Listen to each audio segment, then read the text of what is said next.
Hi viewers, welcome to our channel. ప్రస్తుతం మనతో పాటు దాము బాలాజీ గారు సీనియర్ జర్నలిస్ట్ ఉన్నారు. వాటితో ఒకసారి మాట్లాడదాం. సార్ నమస్కారం.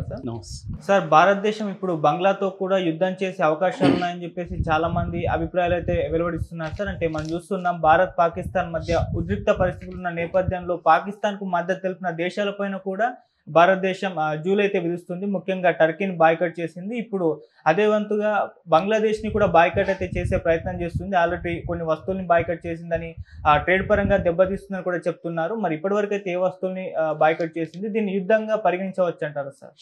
ఎప్పుడైనా ఒక దేశానికి యుద్ధం వచ్చినప్పుడు పక్క దేశాలు కూడా ఏదో ఒక రోల్ అయితే ప్లే చేస్తాయి. సో అలాగా ఇప్పుడు ఇండియాకి పాకిస్తాన్కి వార్ వచ్చినప్పుడు ఇటు చైనా ఆల్రెడీ తోక ఆడించడం మొదలుపెట్టింది. అరుణాచల్ ప్రదేశ్లో కొన్ని ఊర్లకి వాళ్ళ పేర్లు పెట్టుకోవడం, ఇలాంటివి చేయడం మొదలుపెట్టింది. ఆ విషయాలకు సంబంధించి మనం కూడా పరిశీలించడం, దాంతో మాట్లాడడం, డిప్లొమాటిక్గా డిస్కస్ చేయడం చేస్తున్నాం. ఇదే టైంలో మనకి బంగ్లాదేశ్, మనకి ఎట్లాగైతే పాకిస్తాన్కి మనకి 3320 కిలోమీటర్ల బార్డర్ ఉంటుందో, ఇండియాకి బంగ్లాదేశ్కి మధ్య కూడా 4096 కిలోమీటర్ల బార్డర్ ఉంటుంది వాళ్ళకి మనకి. సో అంత దగ్గరగా వాళ్ళు ఉంటాం అన్నమాట.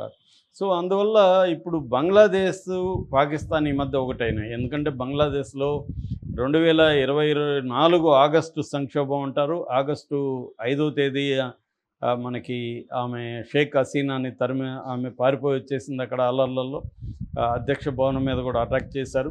సో అప్పటి నుంచి కూడా కొత్తగా అక్కడ ఇంటీరియం గవర్నమెంట్ ఏర్పాటైంది. మొహమ్మద్ యూనస్ అని ఒక నోబెల్ ప్రైజ్, ఎకనామిక్స్లో నోబెల్ ప్రైజ్ వచ్చిన బంగ్లాదేశీ ఆయన ఆధ్వర్యంలో ఇంటీరియం గవర్నమెంట్ అక్కడ ఫామ్ అయింది.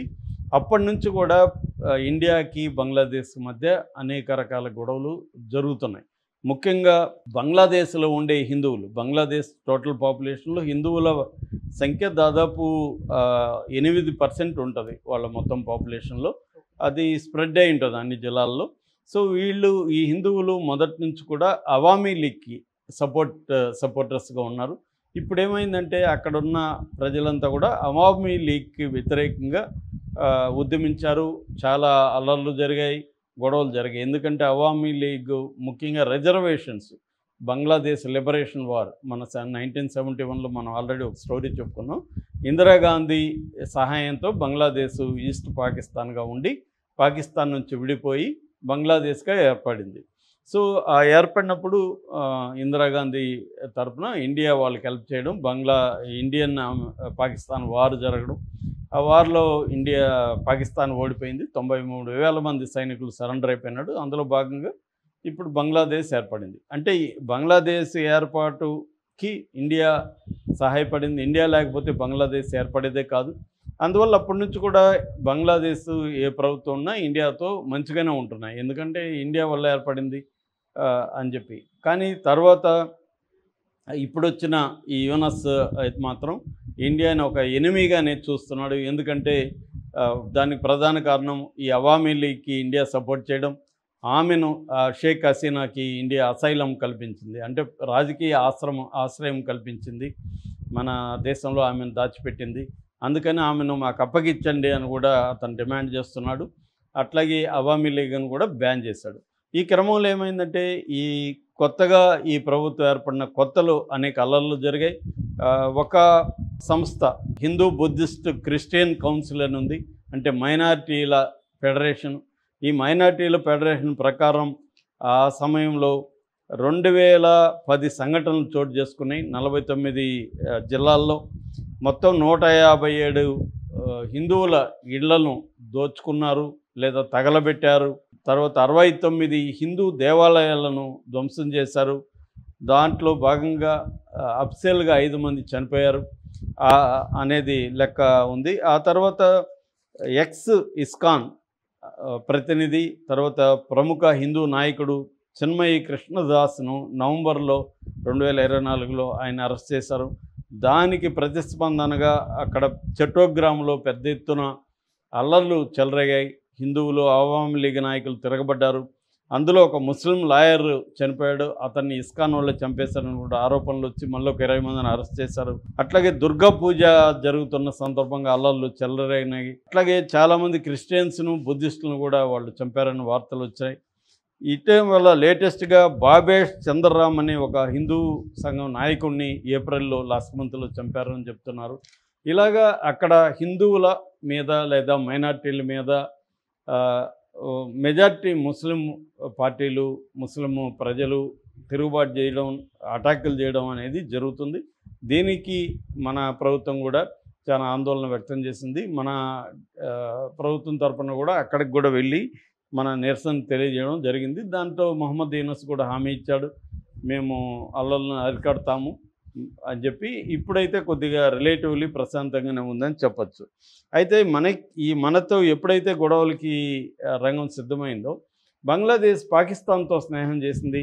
వాళ్ళ పోర్టుల సహకారం, మిలిటరీ సహకారం ఇవన్నీ కూడా జరగడం మొదలుపెట్టింది. ఇప్పటివరకు లేని విధంగా బంగ్లాదేశ్ పాకిస్తాన్కి మధ్య ట్రేడ్ దగ్గర నుంచి, డిఫెన్స్ దగ్గర నుంచి అనేక విషయాల్లో వాళ్ళు క్లోజ్ అవ్వడం అనేది మొదలుపెట్టారు. దీని వెనక చైనా కూడా ఉంది. ఎందుకంటే చైనా పాకిస్తాన్లో దాదాపు $70 బిలియన్ ఇన్వెస్ట్మెంట్ చేసింది, ఇంకొక $30 బిలియన్ అప్పు ఇచ్చింది. అంటే $100 బిలియన్ పాకిస్తాన్లో చైనా డబ్బులు ఉన్నాయి. సో అట్లాగే బంగ్లాదేశ్లో కూడా చైనా పెట్టుబడులు పెట్టడం అనేది పెంచింది ఈ మధ్యకాలంలో. సో అందువల్ల ఈ 3 దేశాలు ఒకటయ్యే అవకాశం కనిపిస్తుంది. ఈ నేపథ్యంలో ఏమైందంటే గత 2-3 నెలలకు ముందు బంగ్లాదేశ్ మన వస్తువులను కొన్నిటిని బ్యాన్ చేసింది.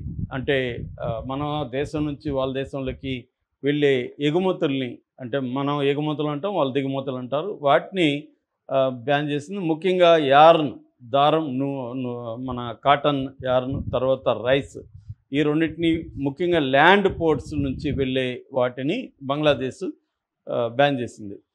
దీనికి ప్రధాన కారణం ఏంటంటే బంగ్లాదేశ్ ఏం చెప్తుందంటే మా దేశంలో మా ప్రొటెక్షన్ కోసం మేము బ్యాన్ చేసామని చెప్తున్నారు. అలాగే మన బంగాళాదుంపలు, మన ఆనియన్స్ మీద కూడా వాళ్ళు విపరీతంగా ఇంపోర్ట్ ట్యాక్స్ కూడా పెంచారన్నమాట.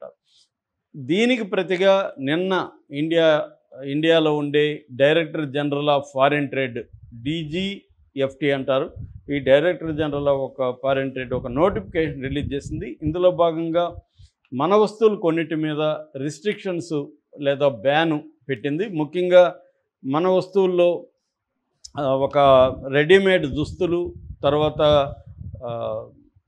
ప్లాస్టిక్స్, వుడన్ ఫర్నిచరు, కరోబరేటెడ్ డ్రింక్స్, ఇలాంటి వాటి మీద, కాటన్ యార్ను, ఇలాంటి వాటి మీద మన వాళ్ళు కూడా రెస్ట్రిక్షన్ పెట్టారు. సో వాళ్ళ దేశం నుంచి మన దేశానికి వచ్చేవి అనమాట. అందులో ఓన్లీ కలకత్తా పోర్టు లేదా నవాషి పోర్టు నుంచి మాత్రమే రావాలి.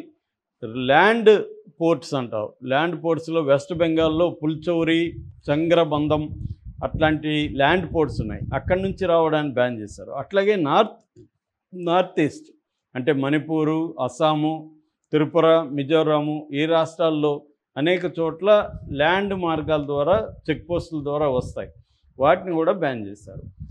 అంటే టిట్ ఫార్ టాట్ అంటారు, మీరు అది చేశారు కాబట్టి మేము ఇది చేస్తాం.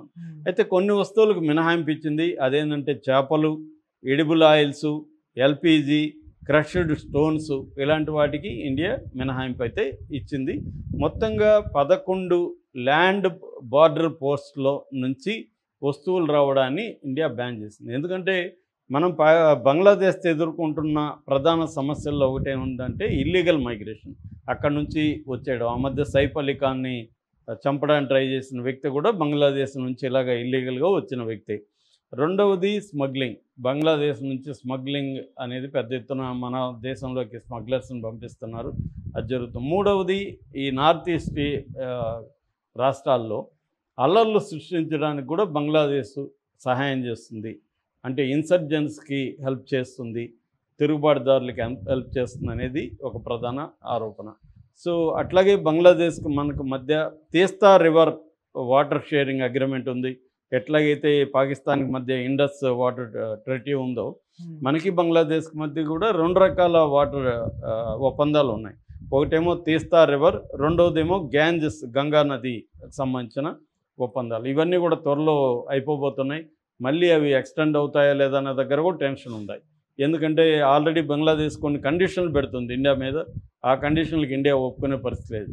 సో ఈ క్రమంలో మెల్లమెల్లగా బంగ్లాదేశ్కి మనకు మధ్య కూడా ఒక టెన్షన్ వాతావరణం అనేది పెరుగుతూ వెళ్తుంది, ఎస్కలేట్ అవుతూ ఉంది.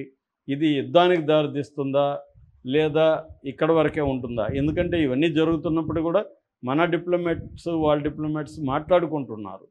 సో ఆ మధ్య కూడా వాళ్ళ ఫారిన్ సెక్రటరీ వచ్చి మన జయశంకర్ని కలిసేసి వెళ్ళారు. అంటే డిప్లొమాటిక్ చర్చలు ఒక పక్క జరుగుతుంది, మరో పక్క ట్రేడ్ వార్ అనేది మొదలైంది. ఎందుకంటే మనకి వాళ్ళకి మధ్య బైలేటరల్ ట్రేడ్ $14 బిలియన్ ఉందన్నమాట. ఇది ఇప్పుడు డిస్టర్బ్ అయ్యే అవకాశం ఉంది. దీనివల్ల మనకు కూడా కొన్ని ఇబ్బందులు వస్తాయి. మన దేశంలో కొన్ని వస్తువులు రేట్లు పెరిగే అవకాశం ఉంది. అట్లాగే వాళ్ళకు కూడా ఇబ్బందులు వస్తాయి. దీన్ని నెక్స్ట్ లెవెల్కి తీసుకెళ్తారా? ఎందుకంటే అవామీ లీగ్ని బ్యాన్ చేశారు కాబట్టి ఇప్పుడు అవామీ లీగ్ మన దేశ సహాయం కోరే అవకాశం ఉంది.